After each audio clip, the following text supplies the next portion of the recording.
and we want to praise that, and we want to, kind of elevate that, they will use this. The second genre is lament. Lament.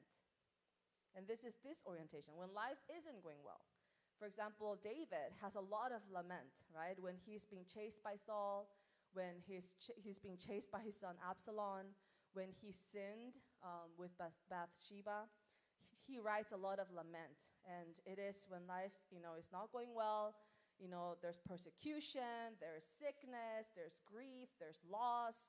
And it can be personal. Either it's a personal kind of grief, or it can also be corporate. When God, sent the people to exile, that's when the lament kind of comes out. And one example is 137. Let me read it to you. It says, "By the waters of Babylon, there we sat down and wept when we remembered Zion. On the willows there we hung up our lyres, for there our captors required of us songs. And our tormentors murmur, saying, sing us one of the songs of Zion. How shall we sing the Lord's songs in a foreign land? If I forget you, O Jerusalem, let my right hand forget its skill. Let my tongue stick to the roof of my mouth if I do not remember you, if I do not see Jerusalem above my highest joy. Remember, O Lord, against the Edomites the day of Jerusalem, how they say, lay it bare, down to its foundations. O daughter of Babylon, doomed to be destroyed, blessed shall he be who repays you with what you have done to us. Blessed shall he be who takes your little ones and dashes them against the rock." So this is one of the laments, right? When they're calling God for help, when they're lamenting of their situation. And usually, these lament comes with like, God, if you do this, then I'll praise you. God, if you do this, then I'll bless your name, or I'll do this, or I'll come with a sacrifice. It's kind of like a vow. If you help me in this time of distress, I will, kind of give praise to you. So after lament, we have the thank offering, which is connected to the lament. So God did help, and now we're coming back with thanksgiving. We're grateful that He saved us.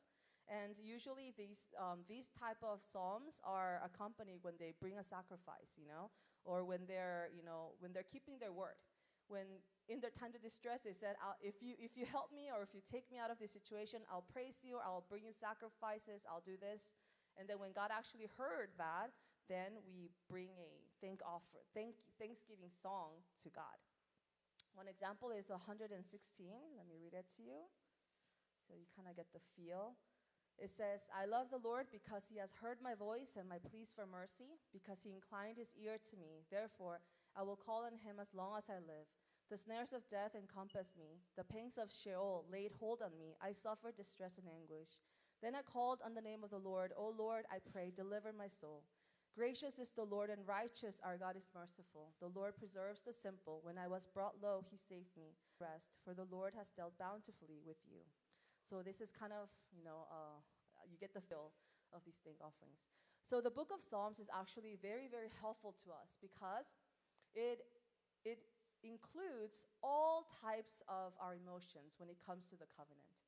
And we have to remember that the psalm, you have to remember all when you read the Psalms, because it is in what phase of the covenant is this psalmist singing. Are they singing when they were faithful to the covenant? Are they singing when God promised He's keeping the word of His covenant? Are they singing when they failed to keep the covenant and now they're being punished? So it is very covenantal, and we have to remember that it really encompasses all emotions of the Christian life. And the Psalms actually invite us for this to be our language. When we are thankful, this is how we praise the Lord. When we are in distress, this is how we call upon the Lord. So it's very, I guess it's very beneficial for us, It's us kind of, it goes through the emotions with us. Yes, but some of the Psalms are also royal, and it's not, we are not the ones kind of talking. It is really pointing to Jesus. So those of the Psalms we have to distinguish and discern. But other than that, these are very, very useful for us. All right, so let's move on to Proverbs, our first wisdom literature. And like I said, Proverbs is like the example of a didactic wisdom literature. it really views wisdom as the crown and the jewel of life. You know, you need to get wisdom, right? Wisdom works. So do whatever it takes, you know, listen, practice, be diligent in order to acquire wisdom. So in Proverbs, it's, you know, wisdom really works. And it works by making you think in different levels. For example, Proverbs 26, verse 4 to 5 says, "Answer not a fool according to his folly, lest you be like him yourself. Answer a fool according to his folly, lest he be wise in his own eyes." Answer the folly, or do we not? Right? It makes you think of what it's saying. You know, what is it to be wise? Is it answering to a folly, to a person who's foolish, or is it not answering to a person who's foolish? And it makes you kind of think in different layers, and that's how you acquire wisdom, by thinking, by meditating upon the situation that you are put in. All right, so when it comes to wisdom, or actually when it comes to the culture of the ancient Near East, there's two things that you have to understand, and this is kind of in the background of every person, right? Every person in the ancient Near East thinks this way. The first one is the deed-consequence nexus, meaning that every deed has a consequence. If, you know, Sophia this week, she practiced very, very hard, right? And the due consequence of her effort is that she passed the test, right? Right? If you study hard for a test, you will do good on a test. So every deed, it's, you know, has a consequence. If you're lazy, in Proverbs says, if you're lazy, you're gonna be poor. If you're diligent, you're gonna be rich, right? So these are kind of, every person expects that, right? If you put some work, there's an input and an output, right? And that's the deed consequence nexus. And then because of that, they also believe in the retribution principle. And this is basically the Mosaic law. If you obey the Lord, if you're good to the gods, if you serve the gods, if you do whatever, you know, pleases the gods, there will be blessings. But if you disobey the Lord, there will be curses, right? And this is kind of, again, the input-output. Whatever you put in, that's what you get. If you put in obedience, you're going to get blessings. If you put in disobedience, you're going to get curses. All right, so Proverbs is all about that. It's all about how do we get wisdom? How can we acquire wisdom?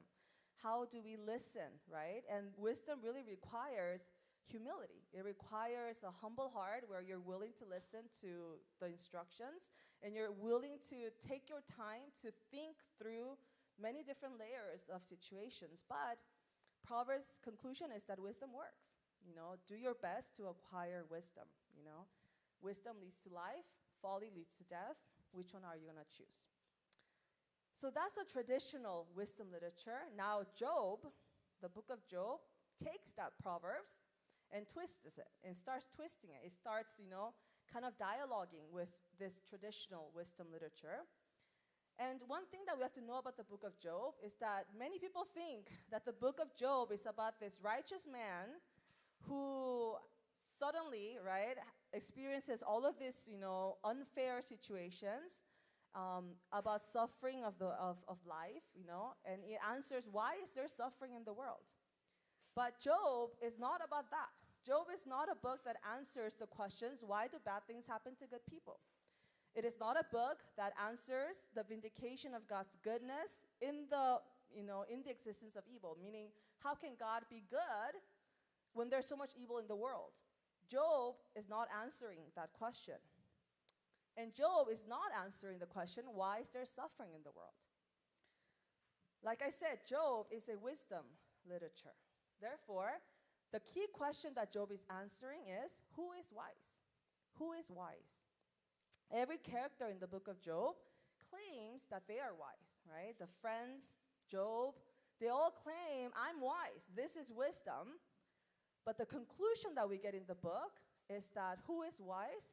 Only God is, right? And it's kind of putting that limit on human wisdom, right? So when we think of this dialogue between Job and Proverbs, Proverbs says wisdom is good. It leads to life. Folly leads to death. Job says, well, life is more complex than that, right? Sometimes things happen, right, that are not due to some deed. It's not a deed consequence thing, right? Some things happen and it's unfair, and sometimes it sucks, right? There are sufferings that cannot be explained. Proverbs says, you know what? Wisdom, it's accessible to everybody. Anybody, if you practice hard, if you put your effort, if you put your input, you will get wisdom. Job says, no. True wisdom lies only in God, and God alone gives that wisdom to whoever he sees fit. And fear of the Lord, when we fear and submit to God, that is when we get true wisdom. So we see kind of a different aspect of wisdom. One thing we have to understand is that in the ancient Near East also, there's something called the trial of ordeals. And this is when two kings, two nations come, they can either wage war against one another, or they can kind of choose. Each team chooses one champion to fight. And whichever champion wins, it's kind of, he brings victory to the entire nation. And one example is David and Goliath. So the book of Job is kind of like that. It's a trial of ordeals between God and Satan. God brings his champion. His champion is Job, right? And God is the one who first brings his challenge. Have you seen my servant Job? He is righteous, right? And he starts, elevating Job. And Satan challenges. He's like, I'll take the challenge, and we're going to see if Job is actually righteous, or is he righteous just because you blessed him? So we see that Job passes the first two tests, right? He, in the first day, he loses all of his sons, and then he loses, all of his possessions. And then even in the midst of such suffering, we see that Job does not deny the Lord. He says, God is the one who gives, and he's the one who takes away, right? But then his friends come, and then they begin this challenge. Now we see Job's friends. They come, and the first thing that they do is that they sit by him, right? They sit by him. They don't say a word for a week, and they just, suffer with him. And then after that week is over, they start kind of telling Job, you know what? This is why this is happening to you. And the thing that they do wrong is that they read the traditional retribution principle backwards. So the retribution principle, like I said, is if you disobey, there's curses. But they're taking that backwards. They're like, look, because there's all of these curses against you, you must have disobeyed. And then they limit God as if that's the only way that God works, right? We know God, we know what wisdom is, and this is how we interpret your situation, right? God only works through retribution principle, therefore you must have sinned against God. You need to repent. And instead of being a friend to Job, they are insensitive and they're falsely accusing Job. So Job's response is no, this is not the only way that God works. There must be something else, right? There must be something that, explains my suffering, but retribution principle is not the way that explains my suffering. And he's right, but one mistake that he does is that he says his justice, Job's justice, will be better than God. So he's like, I want a trial with God. He says, I want, to have a, one-on-one, this court trial with God, so that God can vindicate my situation. God can vindicate me. So we have the second round of trial ordeals, and now God steps in the arena, and he says, okay, you wanted to speak with me? Okay, let's go. And what does God say? The first battle is the battle of knowledge. Job, how much do you know? He says, were you there when I created the stars? Were you there when I put the boundaries in the sea? Were you there? How much do you know about everything, right? And then the second battle is about power. Are you able to catch this behemoth in the sea? Are you able to do all of the things that I have done? And we see that in this trial, Job is speechless. He has nothing to say. Before the wisdom of the Lord, there is nothing that he can put out there, right? So the conclusion of the book of Job is that, the Lord alone is wise. And it is only when Job humbles himself before God that he triumphs over his accuser, Satan, and his friends. The reason why Job is vindicated at the end is not because he proved to be wiser, but it is only because he submits to the wisdom of God. He says, I have heard you with my ears, but now I see you, right? With my eyes I've seen you, and I have nothing to say. Before your wisdom, there is nothing that I can, there's nothing, right? I can only be silent. And it's only when he humbles himself that he actually is victorious over his accusers. So the book of Job doesn't answer why did God give Job so much suffering? It doesn't answer that, right? It doesn't answer why did Job have to go through all of these losses, right? It doesn't answer. It's not like we would think it's like a time back, like he jumps back in time where everything was good. No, he gets a new wife, he gets new kids, right? But his other kids already died. This is reality. His children died. He lost all of his property. But now, God, again, he gets everything back in a sense, but it's not the same, right? So it's not answering why they're suffering. Rather, it's answering that God is wise. And whatever happens to me, it's okay. So Job doesn't really get an explanation.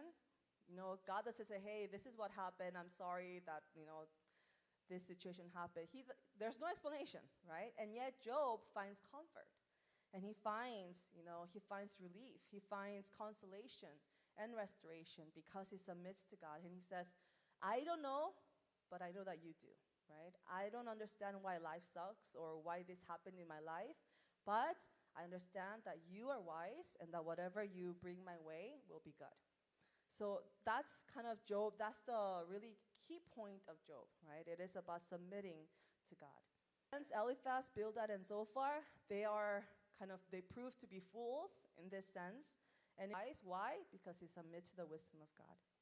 So if we go back, Proverbs says wisdom works. Wisdom is good, great, right? Acquire wisdom. Job says, well, wisdom has limitations because human wisdom is not, it's limited. And only God has wisdom, and only God has true wisdom. And now we go to Ecclesiastes, where we get a little more kind of a twisting of the traditional wisdom literature. In Hebrew, Ecclesiastes is named Kohelet, which means teacher, professor, one who presides over or speaks in assembly. And one thing we have to clear is that Ecclesiastes was not written by Solomon. We have three kind of evidence. The first one, that it's like he never claims to be Solomon. He does say that he's a king who is a son of David, right? And we kind of automatically say, oh, it's Solomon because he's wise, right? But it's not him. And the second reason is because the language of this book is post-exilic. If you understand, we've been through the history, Solomon is very early on. He's the third king of Israel. But the language that this is written is after the exile.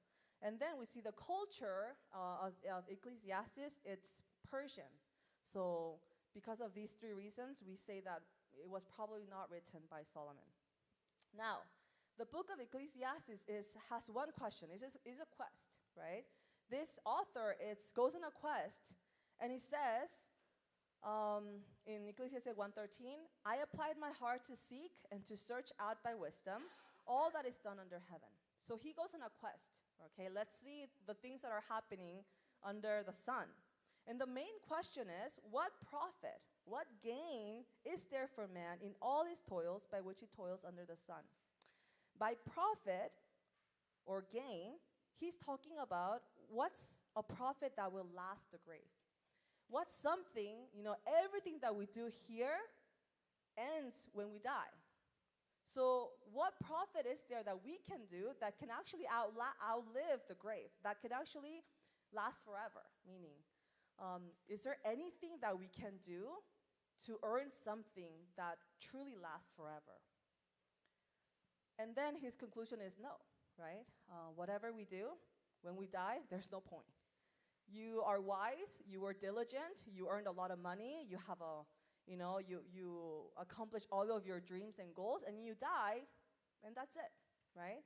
So nothing really passes the grave. Nothing really passes death. So he's like, what's the point of wisdom?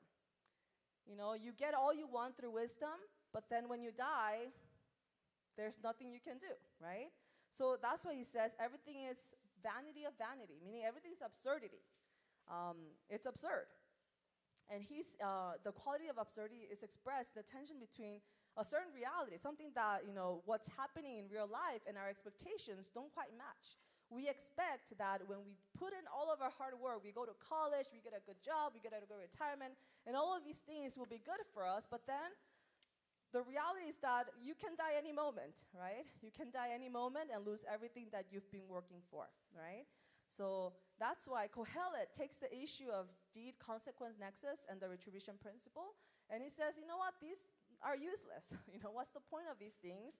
Because we are all going to die, right? It's a very realism person, right? So he says, can we figure it out without special revelation? If God doesn't tell us anything, if God doesn't reveal something to us in a special way, can we actually obtain this type of wisdom that surpasses the grave by ourselves with our own efforts? No. Just by wisdom, can we get a profit that outlasts death? Not really. Back in the ancient Near East, immortality was known by being remembered. If you're remembered for a long time by generation after generation, they thought that was immortality. Yet, the author of Kohelet says, well, what if, you're forgotten, right? Everything that you've accomplished, maybe 3 generations will remember you, but what about the 4th? What if you're forgotten? What's the point of all of the things that you have, your legacy, if it's forgotten? And what if you have acquired a lot of wealth, and then your son comes and he just spends it all, right? What's the point of that? So immortality cannot be achieved by any work, any toil that is done under the sun. And that's why Kohelet carries connotations for injustice, irrationality, frustration, pain, since wisdom cannot earn any profit beyond death. And he talks about here in Ecclesiastes 1:15, what is crooked cannot be made straight, and what is lacking cannot be counted, meaning that retribution principle, yes, it works, but it's been bent. It's been crooked because of the fall. It's not perfect because there's that one addition of sin that corrupts everything. So Ecclesiastes is one of the most practical books. It is a kind of vivid representation of the world that we live in, the tragedies that happen around us that cannot be explained, the things that happen, couples who want a baby, right? And for a long time they try and they cannot get a baby. And then we have, 2 teenagers and they just get pregnant, right? So it's like these absurdities, right? These expectations that are broken, the reality of suffering around us. This, couple who is young, babies who get cancer, miscarriages, tsunamis, natural disasters, these things that are just hard to explain and hard to kind of accept. Ecclesiastes talks about a world that is crooked and is corrupted because of the fall. So chapter 3 says, even death, right? Just because humans have, wisdom, what is different than animals? Animals don't have wisdom, and yet we all die the same, right? Our bodies both decay, and we don't even know where our spirits go. Like, we don't even know anything after death without special revelation. So it's kind of, answering that everything is vain. And then we get the conclusion in Ecclesiastes chapter 12, the last 2 verses, and it says this: the end of the matter, all has been heard. Fear God and keep his commandments, for this is the whole duty of man. For God will bring every deed into judgment with every secret thing, whether good or evil. So nothing will last forever, but there's only one thing that is certain. Only one truth that will never change, and that is death, right? Everybody dies. The only true thing in this world is that God's judgment is coming. So knowing that, how are we supposed to live? What is wisdom when it comes to a world where judgment is inevitable? Is that we got to fear the Lord, right? When we submit to the Lord, when we fear the Lord, when we keep his commandments, and we are faithful, and holding tight onto his covenants, that is the only thing that can really give us a profit that will outlast the grave. So it's, that's the conclusion that Ecclesiastes gives. Yes, this world is, there's so many things that happen, wars and death and, a lot of crimes going on, but everything, God is just, and He will bring the day of judgment and will get exactly what they deserve, right? So what do? We fear the Lord. So this is kind of, we see that these three books are kind of balanced together, right? This doesn't mean that Proverbs is a lie, right? It doesn't mean that Proverbs is like just throw it in the trash. No, wisdom does work, right? And we do have to do our best to be wise. When it comes to our financial, financially, when it comes to our studying, when it comes to preparing for college, when it comes to everything that we do have to work hard and strive to be wise. But we also understand that wisdom is very limited, that we are very limited. So we submit to the wisdom of the Lord, even if things are unexplainable, even if we don't understand, we submit to the Lord knowing that He is wise. That our wisdom might be faulty, but His wisdom is perfect. So we submit to His wisdom. And, Ecclesiastes, again, reminds us that life is crooked, life is corrupted. This world, under the sun, everything is corrupted. And yet, that will not change. Judgment is coming. And how are we to prepare for that? All right, so these three books gives us a depth, kind of understanding of wisdom. And we do have some time. So let me quickly go over Song of Songs. Today, it's a very short lecture. Song of Songs is, a lot of people kind of find it erotic. They find it like, what is this book doing here? Like, this, this is not a wisdom literature, first of all. It is a love poem. It's a love literature. And again, none of these characters refer to Solomon. It's not Solomon, but it kind of describes, it describes these personas. When you fall in love, the person who you love, it's like a prince. You desire him, he desires you, and it's this romantic relationship between a man and a woman. So this book really celebrates the goodness of God's creation, right? It celebrates man, it celebrates woman, it celebrates intimacy, it celebrates marriage. If we read the Old Testament, there's a lot of broken relationships, dysfunctional relationship, widows. We have prostitutes, rapes, a lot of corrupted ways of marriage, ways of relationship. But this book reminds us that yes, it's been corrupted, but doesn't mean that God's creation is bad. God's creation is still good. Marriage is still good. Being a man, and it's the manliness of a man it's good. Being a woman, it's good, right? Celebrating the balance that it brings, the unity and harmony that it brings. It also celebrates what God still allows us to enjoy. That after all, marriage is still something that God allows us to enjoy. And in the Old Testament, it is through marriage, it is through children, childbearing, that at the end there's redemption. The salvation comes through this bringing forth. So all of these themes are in Song of Songs.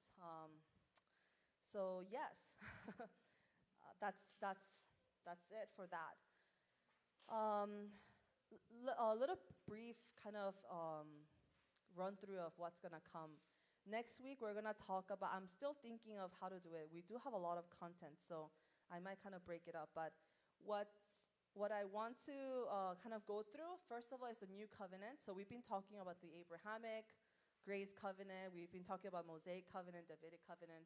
And now we are going to talk about the new covenant with, Christ is the mediator of the new covenant. And also with the new covenant comes new laws. So, how are we to view the laws? Do we still follow the Mosaic law, or do we, what kind of law do we bring? And that ties to ethics, kind of the Christian life today. So that's one thing I want to talk about. And the other thing is eschatology. The Bible is very clear of what's going to happen on the end times, but many people are not, they're afraid because they don't know, right? We are like, Jesus, don't come so soon because I'm not ready, but the more you know eschatology from the Bible, the more you wait for that. You want Christ to come. And that's why I want to talk a little bit about eschatology with the book of Daniel and I think it was Ezekiel and Revelation. So that's going to be the last week, all right? Any questions for today? All right, we'll finish a little bit early today, so let's pray. Heavenly Father, we thank you, and we are grateful that even though everywhere we look, Lord, the world is corrupted, pain and suffering. Even in our lives, Lord, there's a lot of toil that we have to go through, lots of struggles. But we are grateful that you are our anchor to us, that we know that we can always count on you. And even though we might not understand, we can trust that you bring all things, for our good. And that's why we praise you and we glorify you, Lord. So I pray, Lord, that you would help us be wise, Lord, not in the standard of the world, but by submitting to you, by being humble before your word, by fearing you above all, Lord. Allow us to be wise. So we praise you and we thank you. In Jesus' name we pray. Amen.